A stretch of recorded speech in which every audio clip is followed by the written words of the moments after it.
নমস্কার বন্ধুরা, জানা হোমিওপ্যাথি চ্যানেলে আপনাদের স্বাগত জানাই। আশা করি আপনারা সবাই ভালো আছেন। আজকে আমি একটি খুব গুরুত্বপূর্ণ হোমিওপ্যাথি মেডিসিন সম্পর্কে বলবো।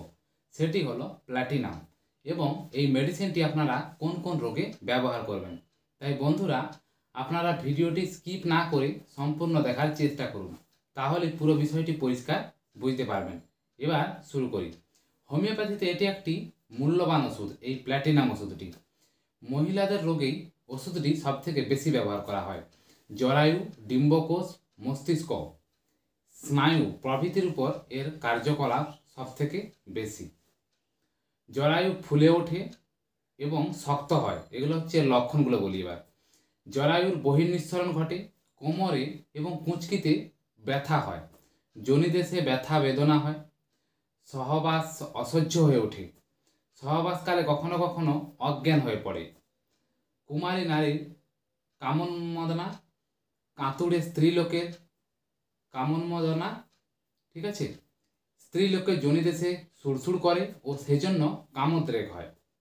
কামোদ্রেক কখনো এত বেশি হয় যে হিতাহিত জ্ঞানশূন্য হয়ে পড়ে, ঠিক আছে, জ্ঞানশূন্য হয়ে যাকে পায় তাকেই জড়িয়ে ধরে ও কামচরিতার্থের চেষ্টা করে। মলদ্বার থেকে বেরিয়ে যোনিপথে গুঁড়ো কৃমি প্রবেশ করলেও এইরকম অবস্থা হতে পারে। এক্ষেত্রে আপনারা এই প্ল্যাটিনাম মেডিসিনটি প্ল্যাটিনাম 6 আপনারা সারাদিনে 2 ফোঁটা করে দুবেলা খাবেন, দেখবেন ভালো রেজাল্ট পাবেন। স্ত্রী রোগের ক্ষেত্রে একটা জিনিস বলি, ডিপ লাল রঙের অধিক পরিমাণে ধাতুস্রাব হয়, স্রাব কখনো চাপ আবার কখনো তরল হয়।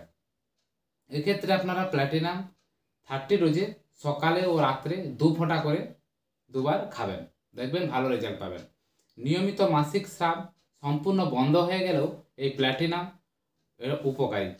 ডিম্বকোষের রোগ, ডিম্বকোষে যদি প্রদাহ হয়, সেখানে পুজ জমে, সেক্ষেত্রেও প্ল্যাটিনাম 30 মেডিসিনটি আপনারা খেতে পারেন। এবার আসি কোষ্ঠবদ্ধতা রোগে। প্ল্যাটিনাম প্রচণ্ড কোষ্ঠবদ্ধতা, শক্ত ও শুকনো মল হয়, মল ত্যাগের চেষ্টা করে কিন্তু মল কিছুতেই নির্গত হতে চায় না, মলদ্বারে কোনো ভারী বস্তু আটকে আছে মনে হয়, কাদা কাদা রকমের মলদ্বারে মল জড়িয়ে থাকে, ভ্রমণকালে কোষ্ঠবদ্ধতা, গর্ভকালে কোষ্ঠবদ্ধতা। এক্ষেত্রে প্ল্যাটিনাম 200 আপনারা 1 ফোঁটা করে প্রতিদিন সকালে খালি পেটে 3 দিন খাবেন, এরপর আবার 10 দিন পর রিপিট করবেন, দেখবেন ভালো রেজাল্ট পাবেন।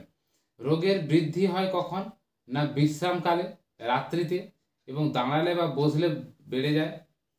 আরাম কখন মনে হয় না, আপনি যদি বেড়ালে বা যদি আপনি নড়াচড়া করেন তখন আরাম বোধ হয়। মানসিক লক্ষণ কি এই মেডিসিনটি?